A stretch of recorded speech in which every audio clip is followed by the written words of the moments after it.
ഭക്ഷണത്തിനൊരു ആസ്വാദനമല്ലേ നമുക്ക് അല്ലേ? അത് മനുഷ്യൻ്റെ ഒരു ആസ്വദിച്ച് ചെയ്യുന്ന ഒരു കാര്യമല്ലേ അത്? അടുത്ത നേരത്തെ ഒരു ഭക്ഷണത്തിന് വേണ്ടി നമ്മളെ ക്ഷണിക്കുക, നമ്മളതിന് പോവുക, അല്ലെങ്കിൽ അടുത്തൊരു സമയമാവുക, ഒരു ചായ കുടിക്കാൻ ഒന്ന് പുറത്തിറങ്ങുക എന്ന് പറയുമ്പോൾ അതിലൊരു ആസ്വാദനം എന്തായാലും കാണില്ല. സത്യത്തിൽ പണ്ഡിതന്മാരൊക്കെ പറഞ്ഞു വെച്ചാൽ ആത്മാവിൻ്റെ ഭക്ഷണമാണ് നമസ്കാരം എന്നാണ്. ആത്മാവിന് കൊടുക്കുന്ന, നമ്മുടെ മനസ്സിനെ സമാധാനിപ്പിക്കാനും സന്തോഷിപ്പിക്കാനൊക്കെ കൊടുക്കുന്ന ഒരു ആസ്വാദനമാണ് ആത്മാവിൻ്റെ ഭക്ഷണം. റുക്കുവും സുജൂദൊക്കെ ഒന്ന് ശരിക്ക് ധൃതി കൂട്ടാതെ ബേജാറാകാതെ ഒന്നൊരടക്കത്തിലും ഒതുക്കത്തിലൊക്കെ സാവകാശം എടുത്ത് ചെയ്യും.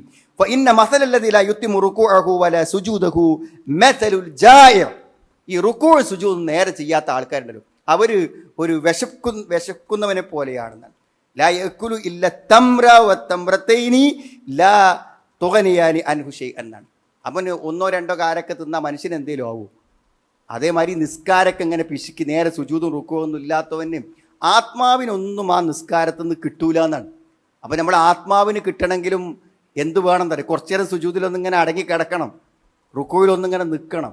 മനസ്സിലായി? ഇത് കഴിഞ്ഞിട്ട് എങ്ങോട്ടോ പോവാണ്ട് എന്നുള്ള ബേജാറിലും ധൃതിയിലുമാണ് പലപ്പോഴും നിസ്കാരം. ഞാൻ നിസ്കരിക്കാൻ വേണ്ടി 5 മിനിറ്റ് എന്തായാലും ചിലവാക്കി അത് നിസ്കാരത്തിന് കൊടുക്കുക എന്ന് മനസ്സുകൊണ്ട് നമ്മൾ വിചാരിക്കുമ്പോഴേ അതുണ്ടാവുള്ളൂ എന്നാണ്. കാരണം ആ ആത്മാവിനുള്ള ഒരു പോഷണമാണ് നിസ്കാരമെന്ന് ഖുർആൻ തന്നെ മനസ്സിലാക്കാൻ പറ്റും. നബിയെ, അവർ നിന്നെ പറ്റി പറയുമ്പോൾ നിന്റെ മനസ്സിന് വിഷമം ഉണ്ടാവുന്നുണ്ട് എന്ന് എനിക്കറിയാം. അതുകൊണ്ട്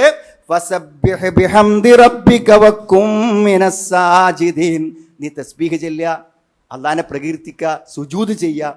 അപ്പോൾ ഈ പറയുന്ന ആൾക്കാരുണ്ടാക്കുന്ന വിഷമങ്ങളൊക്കെ നിന്റെ മനസ്സിൽ നിന്ന് മാറിപ്പോവും, നിന്റെ ആത്മാവിന് സൗഖ്യം ലഭിക്കും, നിന്റെ മനസ്സിന് സമാധാനം കിട്ടുമെന്ന് അള്ളാഹു പരിഹാരമായി പറയുന്നുണ്ട്.